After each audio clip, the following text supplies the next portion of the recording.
xuân thanh niên sum vọng mùa sống đang dâng trào mùa xuân xây cho đời cả tổ quốc đẹp tươi.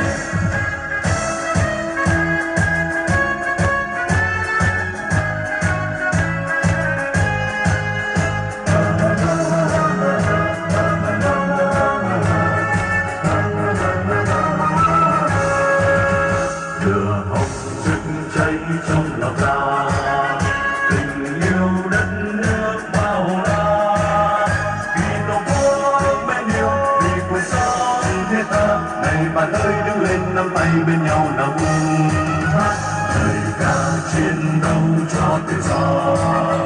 Ngày mai tổ quốc ta đẹp hơn, tuổi trẻ ơi đứng lên cùng đoàn kết đấu tranh. Cờ hồng đã phất phới tung bay nghênh ngang cả phương trời. Tổ quốc ta mong chờ là thanh niên lên đường, cả thứ xuân thanh niên sum vọng mùa sống đang dâng trào mùa xuân xây cho đời cả tổ quốc đẹp tươi.